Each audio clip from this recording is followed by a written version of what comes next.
오늘도 귀한 시간 내어 찾아주셔서 고맙습니다. 바쁜 일상에 지친 마음 잠시 내려놓으시고 세월을 건너온 이야기에 귀 기울여 보세요. 지금 시작합니다. 옛날 옛적 조선 후기 한양 근교 어느 부유한 대감댁에 이런 일이 있었습니다. 그 집에는 세 아들이 있었는데요. 큰아들 성호는 참으로 안타까운 처지였습니다.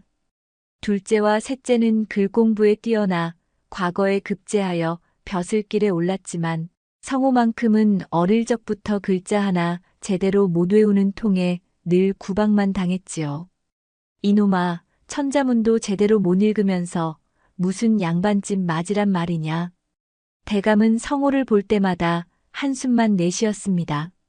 같은 핏줄인데도 둘째 성민은 한성부 주서로 셋째 성주는 의금부 도사로 출세했으니 성호만 보면 속이 터질 노릇이었지요.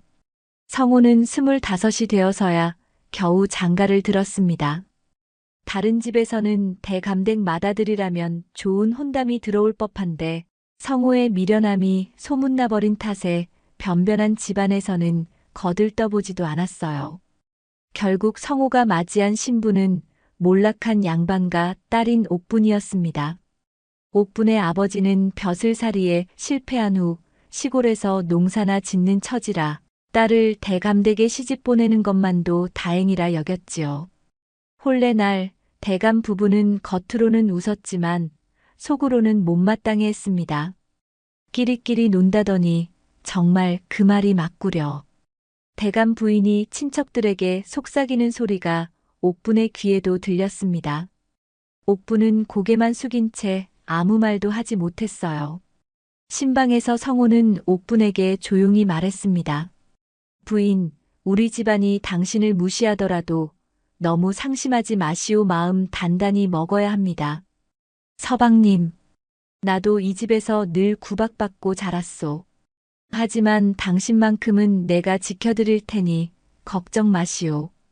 옥분은 성호의 진심 어린 말에 가슴이 뭉클해졌습니다. 비록 글 공부는 못했을지언정 성호에게는 다른 사람의 마음을 헤아리는 따뜻함이 있었거든요. 돈도 없고 자립할 능력도 없었던 장남인지라 혼인을 하자 바로 시댁 생활이 시작되었어요. 이내 옥분의 생활은 더욱 힘들어졌습니다.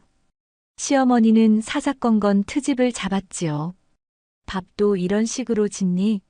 둘째 며느리 땐 이런 적이 한 번을 없었는데 어휴 비교돼 정말. 바느질도 엉성하기 그지없구나. 이런 솜씨로 어찌 맏며느리 노릇을 하겠다는 거야? 그럴 때마다 성호는 아내를 감쌌습니다. 어머니, 옥분이가 아직 어려서 서툴 뿐입니다. 차차 나아질 겁니다. 내가 그렇게 감싸니까 철이 안 드는 거다. 시어머니의 잔소리는 끝이 없었습니다. 그런데도 성호와 옥분은 서로를 의지하며 살았어요.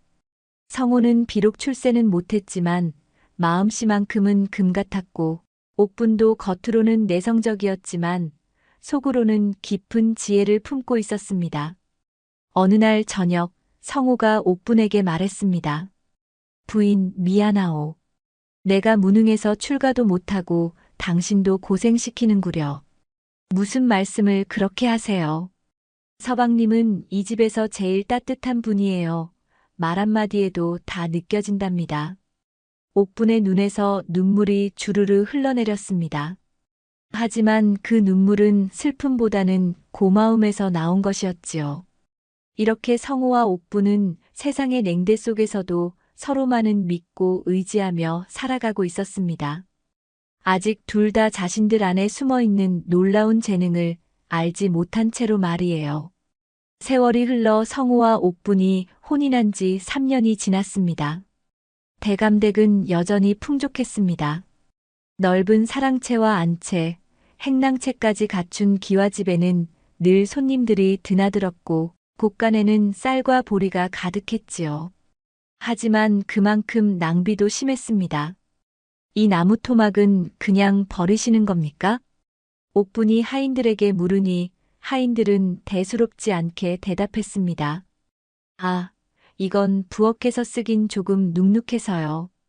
대감마님께서 그러라고 하셨습니다. 어차피 장작은 산더미처럼 많으니 굳이 말려 쓸 필요 없지 않습니까? 옥부는 그 모습이 늘 안타까웠습니다. 친정에서는 나무 한 조각도 나누고 나눠서 아껴 써야 했는데 시댁에서는 조금만 눅눅해져도 바로 내다 버리니 속이 상했지요. 부인, 또 뭘 그렇게 아까워하시오.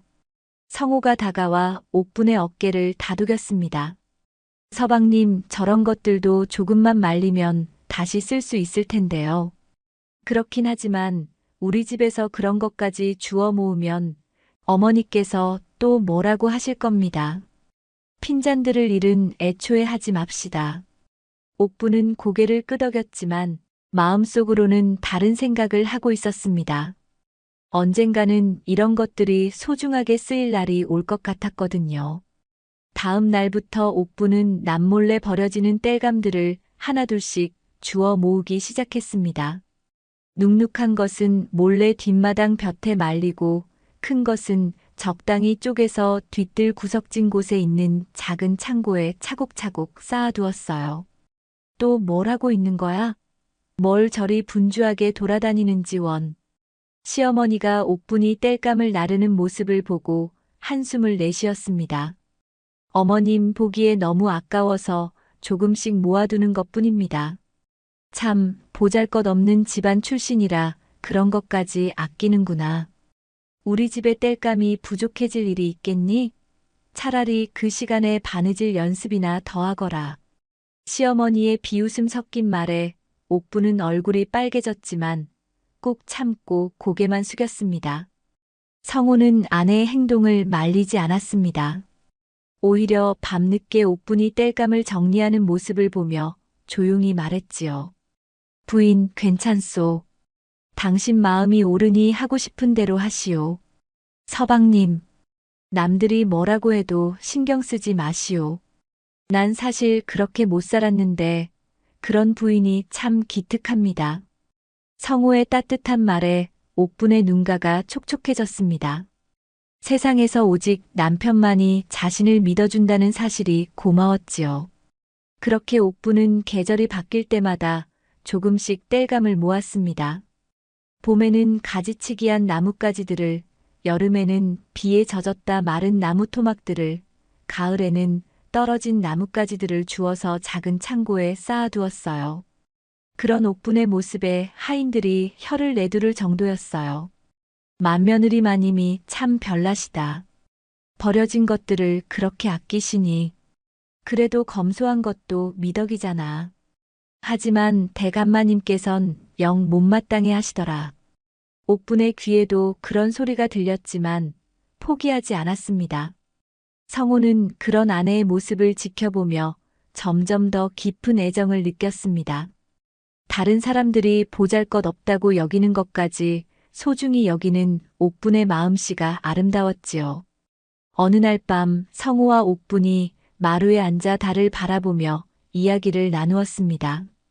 부인, 당신은 참 마음씨가 고우시오. 무슨 말씀을 그렇게. 다른 사람들이 쓸모없다고 버리는 것까지 아끼는 마음. 그런 당신이기에 내가 더욱 사랑하게 됩니다. 옥분은 수줍게 고개를 숙였습니다.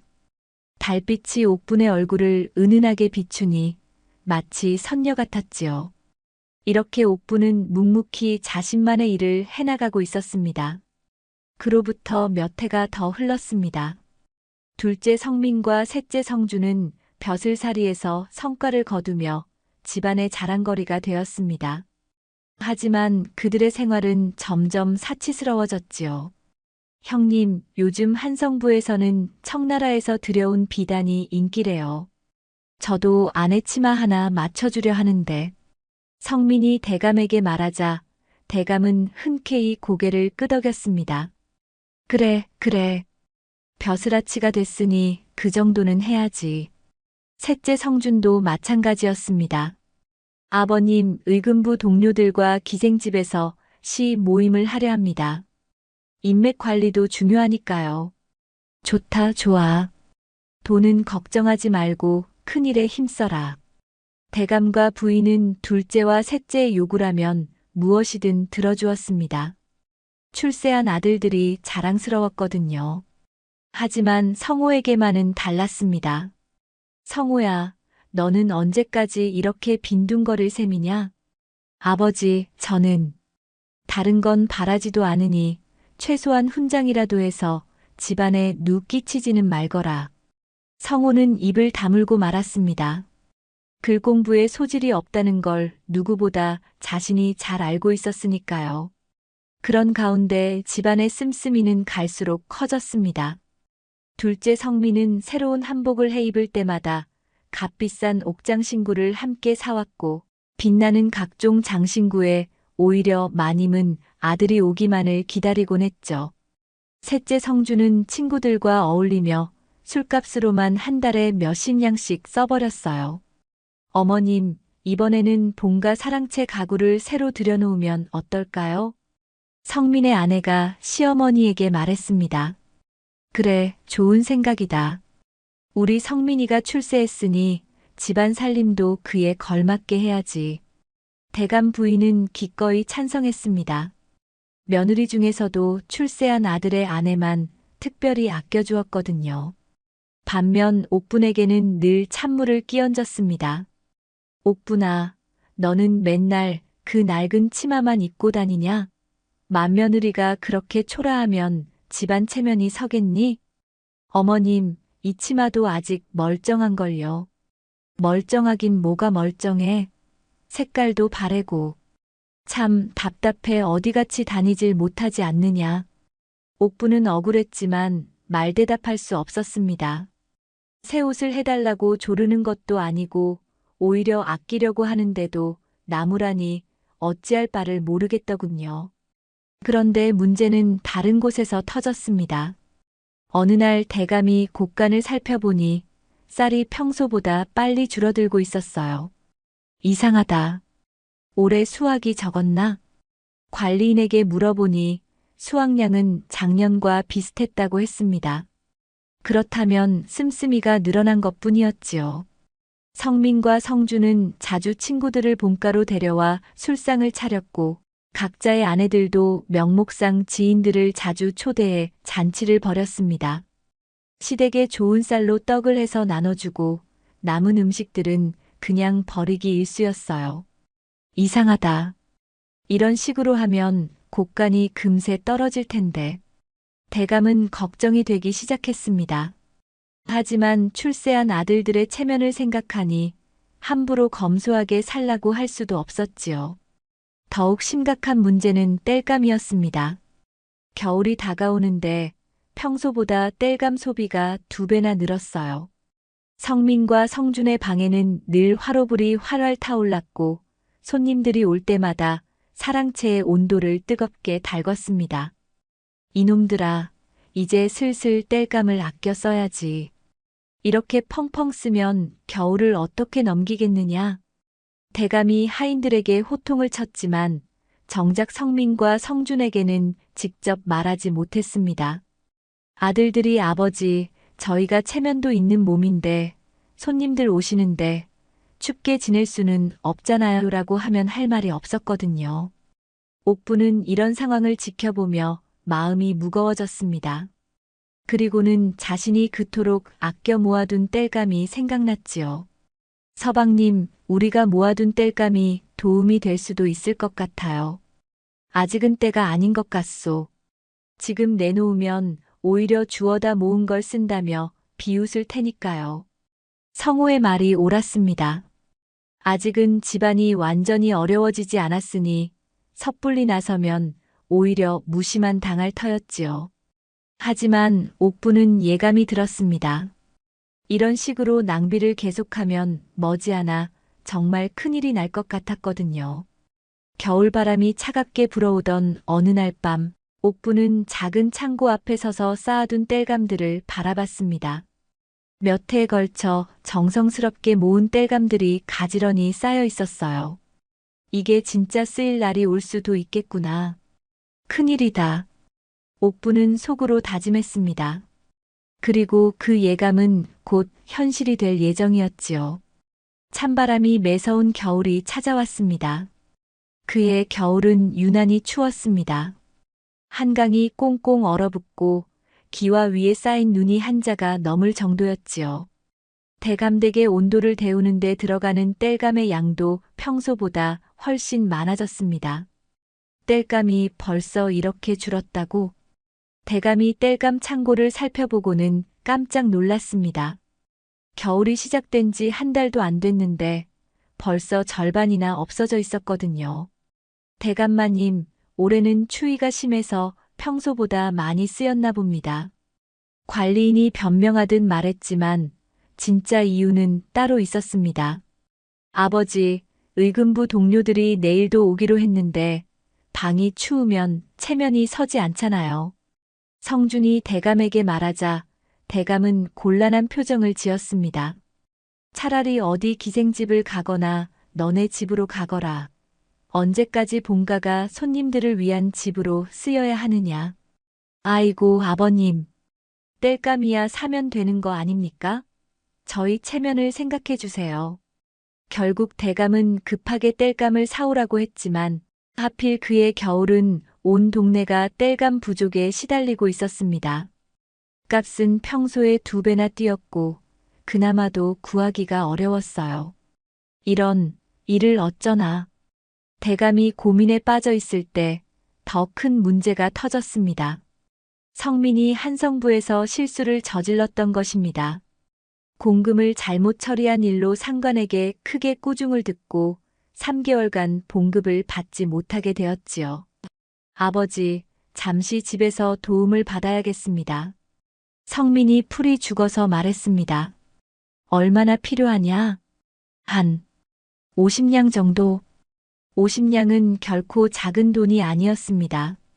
하지만 대감은 아들의 체면을 생각해서 내어주었지요. 그런데 성준도 문제가 생겼습니다. 친구들과 기생집에서 놀다가 다른 양반과 자제들과 시비가 붙어 곤란한 상황에 빠진 것입니다.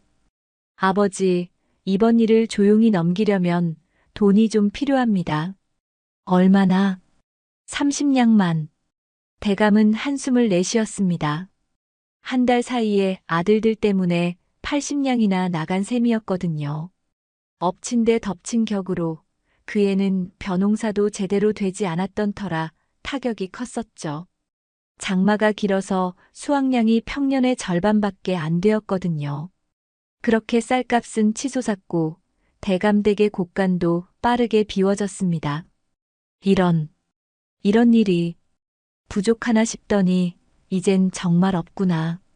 대감이 곳간을 살펴보며 탄식했습니다. 평소 같으면 이듬해 봄까지 충분할 쌀이 벌써 바닥을 보이고 있었어요.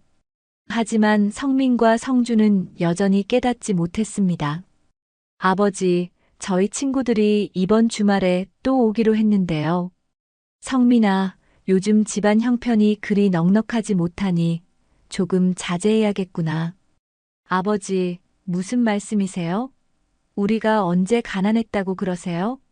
성민은 아버지의 걱정을 대수롭지 않게 여겼습니다. 자신들의 낭비가 집안을 어렵게 만들고 있다는 사실을 전혀 모르고 있었지요. 그런 가운데 결정적인 사건이 터졌습니다. 어느 날 밤 강풍이 불어 사랑채의 기와가 많이 깨졌습니다. 겨울 추위가 매서운데 지붕이 성한 곳이 없으니 급히 수리를 해야 했어요. 대감마님, 기와와 목재를 새로 사려면 최소 100냥은 들 것 같습니다. 100냥이라고? 대감의 얼굴이 창백해졌습니다. 연달아 아들들에게 돈을 주고 땔감과 쌀을 비싼 값에 사느라 금고가 거의 비어가고 있었거든요. 바로 그때였습니다. 옥분이 조심스럽게 다가왔어요. 아버님, 괜찮으십니까? 안색이. 괜찮다, 나가보거라. 대감은 맏며느리를 다그쳤어요. 하지만 옥부는 아버님이 뭐 때문에 그런 표정을 지으셨는지 정확히 알고 있었죠. 아버님, 제가 땔감을 몇 해 전부터 버려지는 것들을 주워서 말려뒀습니다. 혹시 도움이 될런지요. 시댁 식구들이 모두 옥분을 쳐다봤습니다. 그동안 무시하며 놀렸던 며느리가 갑자기 나서니 어리둥절했지요. 설마 그 보잘것없는 나무 토막 몇 개를 말하는 거냐? 시어머니가 비웃듯 말했습니다. 어머님, 그래도 한번 보시지요. 꽤 도움이 될 것 같습니다. 옥분이 뒤뜰의 작은 창고로 안내했습니다. 그리고 문을 열었을 때 모든 사람들이 입을 다물지 못했어요. 창고 안에는 땔감이 천장까지 가지런히 쌓여 있었습니다. 그동안 옥분이 정성스럽게 말리고 다듬어서 보관한 땔감들이 산더미처럼 쌓여 있었지요. 마치 막 사온 땔감들처럼 말이에요. 이게 다 뭐냐? 대감이 눈을 둥그렇게 뜨며 물었습니다.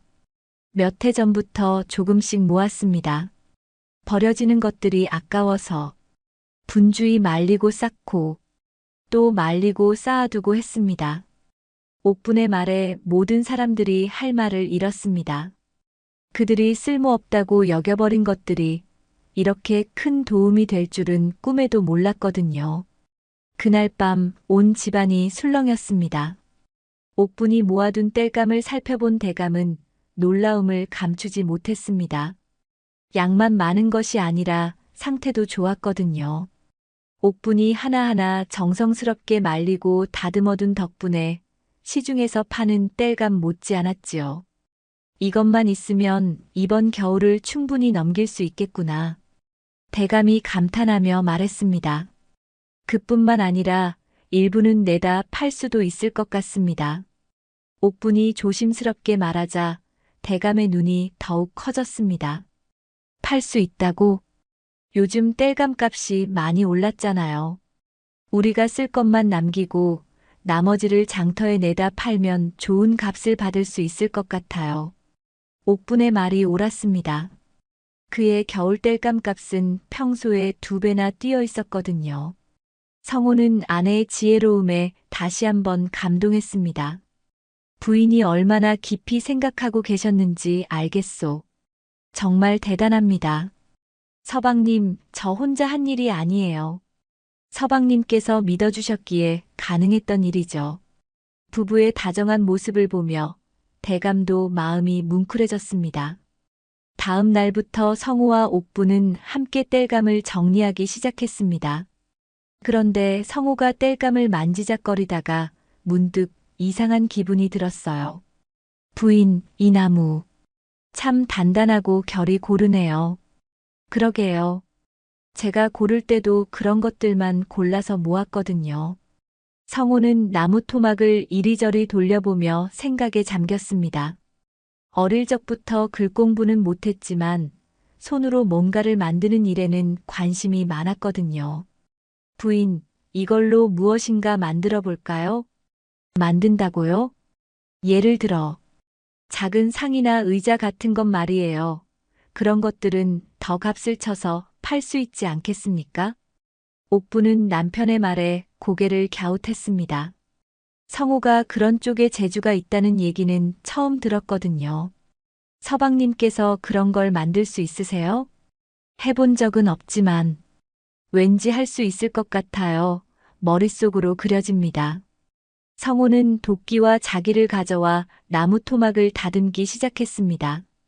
처음 해보는 일인데도 손놀림이 제법 능숙했어요.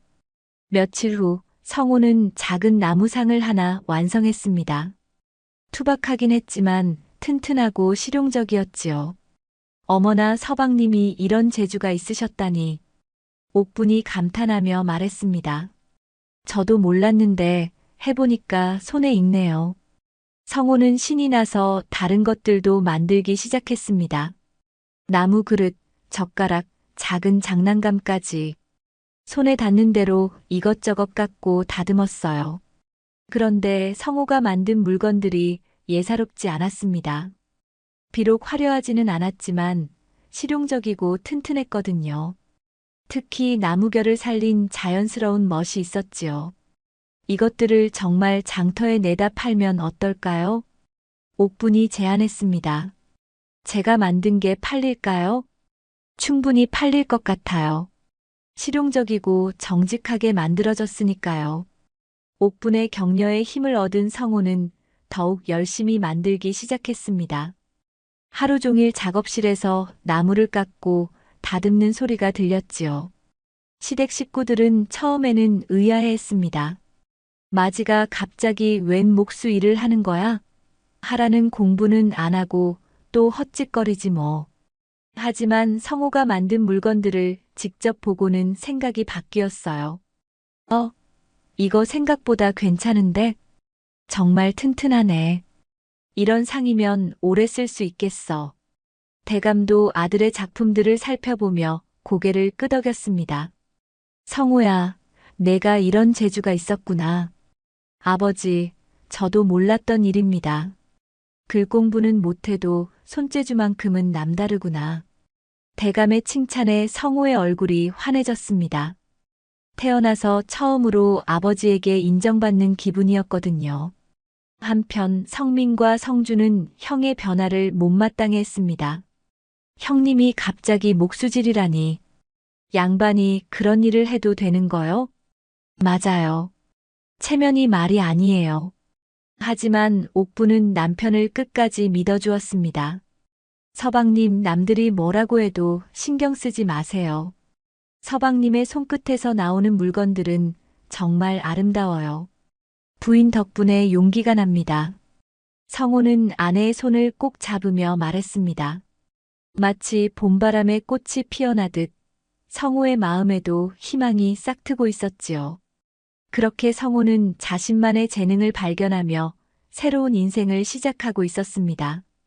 아직 그것이 집안을 구할 큰 힘이 될 줄은 모른 채 말이에요. 봄이 찾아오자 성호와 옥부는 처음으로 장터에 나가게 되었습니다. 옥분이 모아둔 땔감의 일부와 성호가 만든 목제품들을 수레에 가득 실었어요. 성호는 떨리는 마음을 감추지 못했습니다. 부인, 정말 팔릴까요? 걱정하지 마세요. 서방님이 만든 물건들은 정성이 가득해요. 분명 알아보는 사람이 있을 거예요.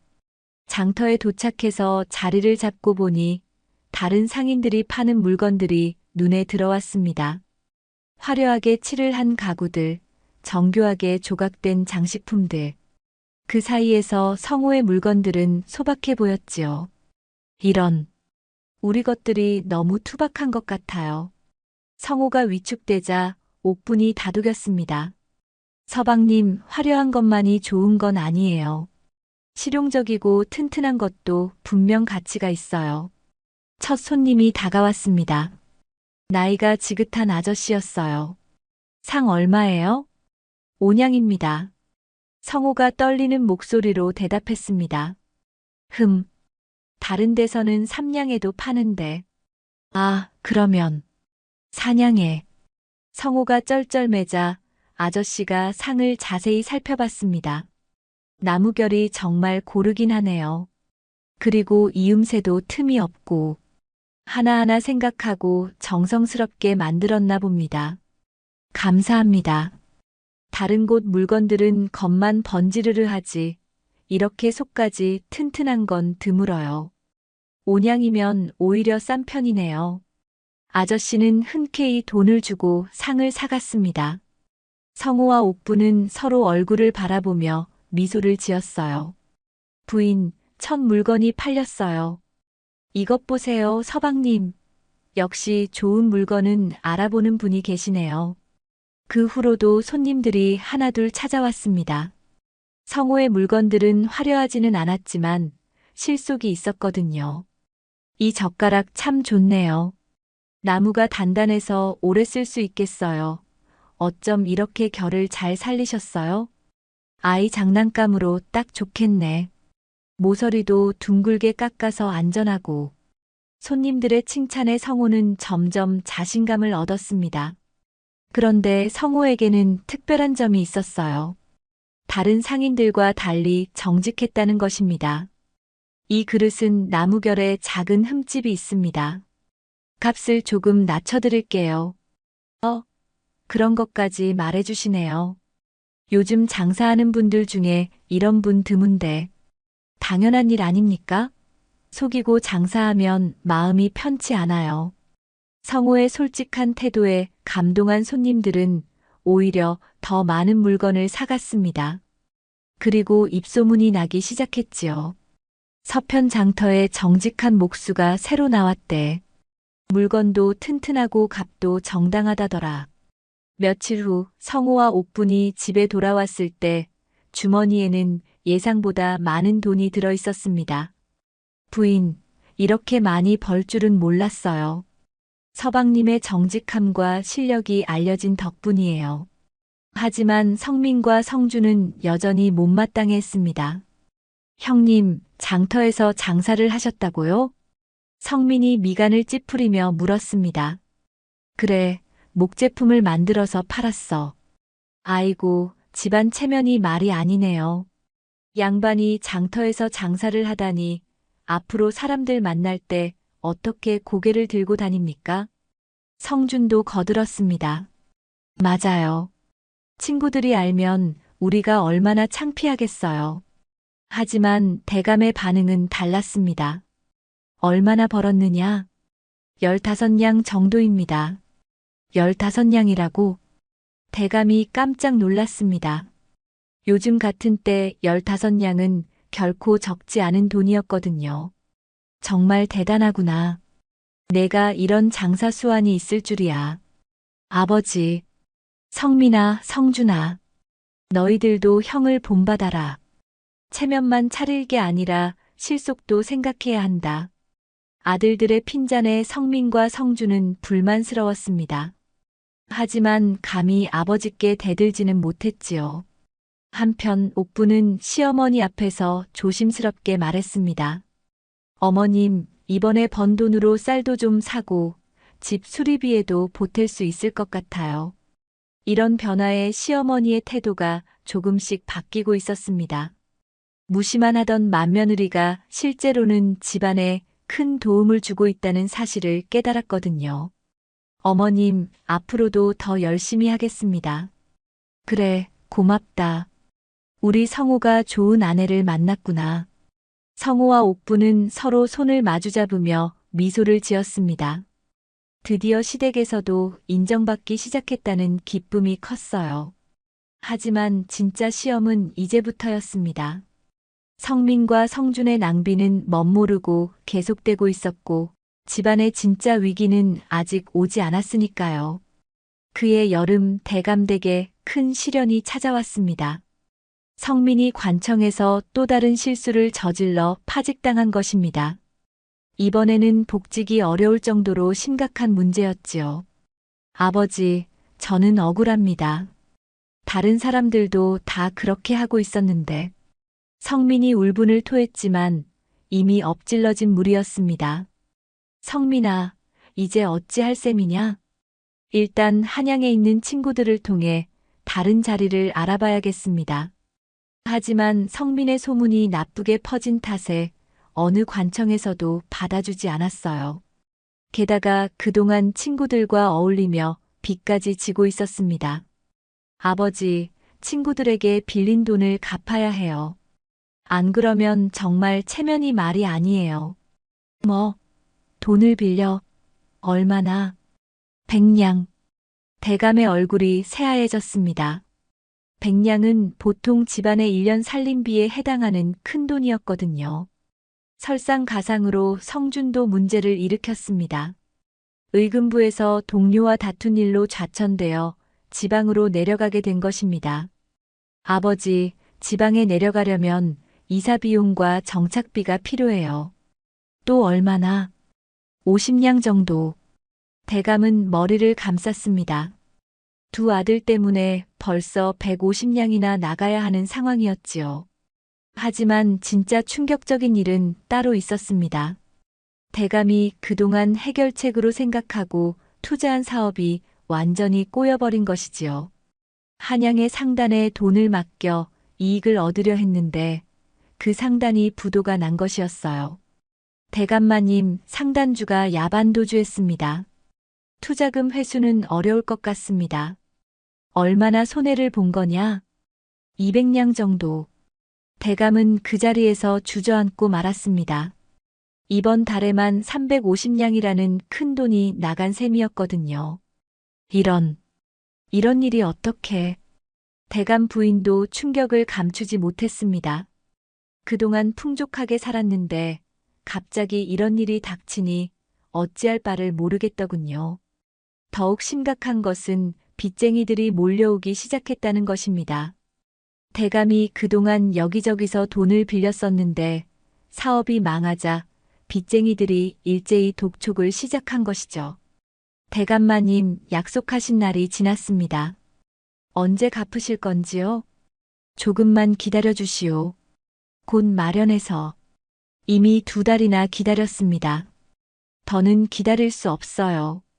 아들들이 돈을 꽤 잘 벌지 않습니까? 아들을 통해서라도 주셔야지요.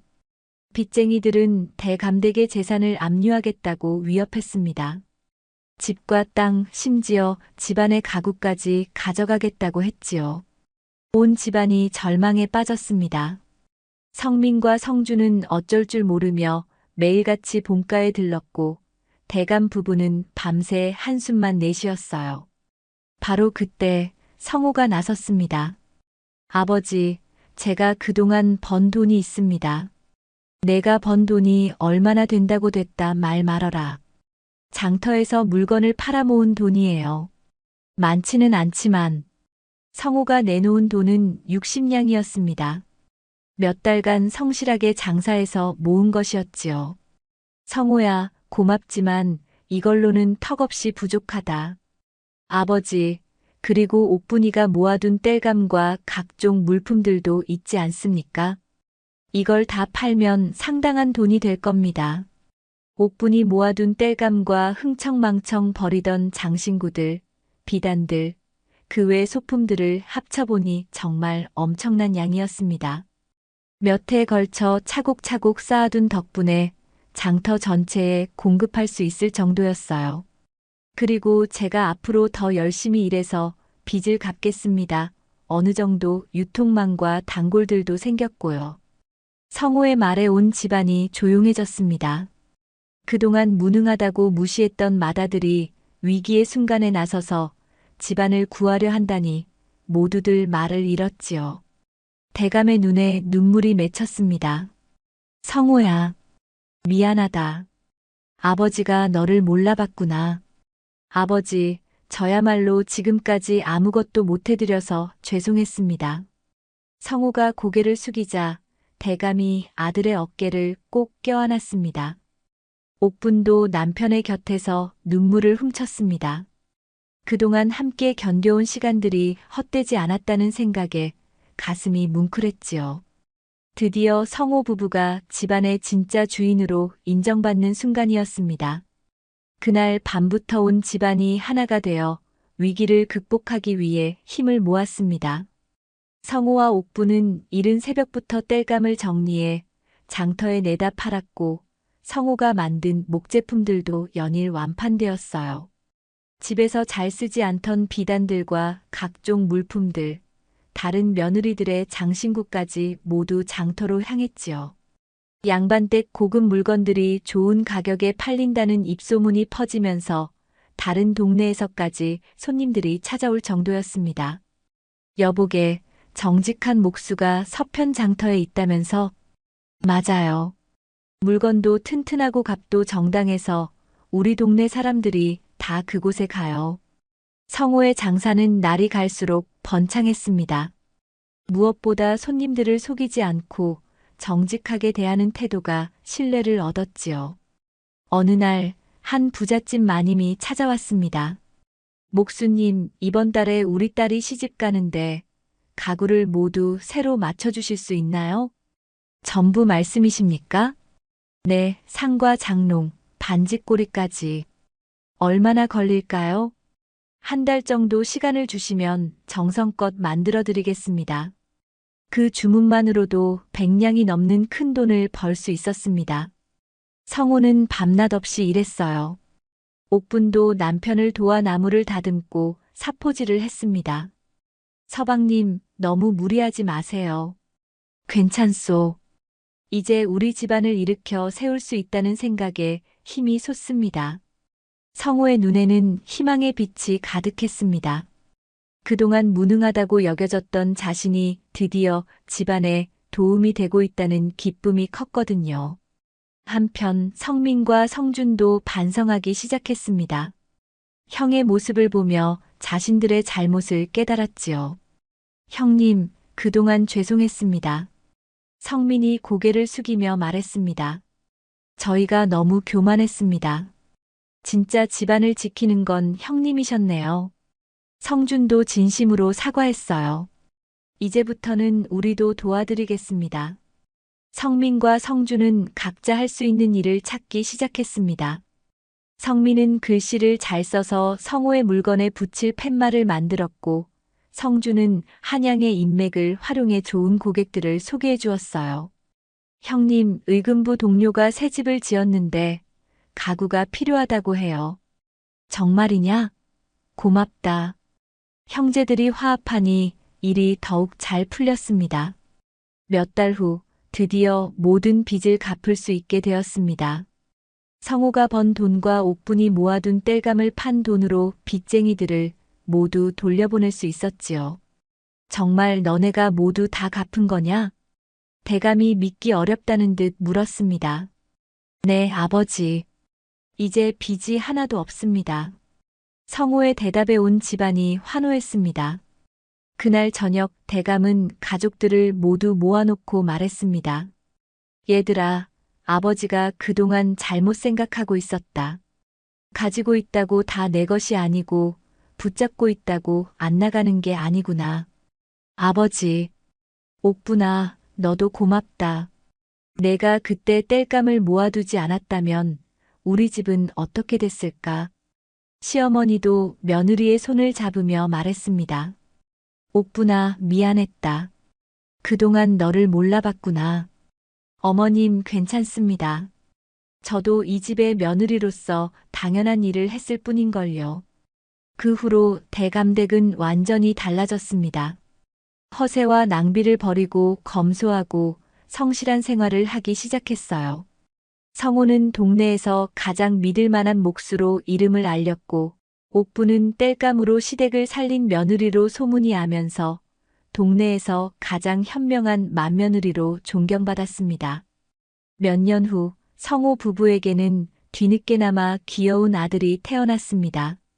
아이는 아버지를 닮아 손재주가 뛰어났고 어머니를 닮아 마음씨가 고왔지요. 우리 손자도 참 영특하구나. 대감이 손자를 안으며 흐뭇해했습니다. 아버지, 이 아이도 겸손하고 성실한 사람이 되도록 가르치겠습니다. 그래, 그렇게 해라. 진짜 소중한 건 겉으로 보이는 게 아니라 마음속에 있는 거니까. 이야기는 마지막으로 이렇게 말합니다. 세상은 한때 공부만이 전부라고 했지만 사람의 재능은 저마다 다릅니다. 무시할 사람도 버릴 것도 없는 법이에요. 옥분이가 모은 땔감 하나하나가 집안을 구했고 성호의 손끝에서 희망이 피어났듯이 말입니다. 쓸모없어 보이는 풀뿌리도 삶을 살리는 약이 되듯이 사람을 겉모습만 보고 쉽게 판단하면 안 됩니다. 진짜 보물은 때로는 가장 가까운 곳에 가장 평범해 보이는 사람에게서 발견되는 법이니까요.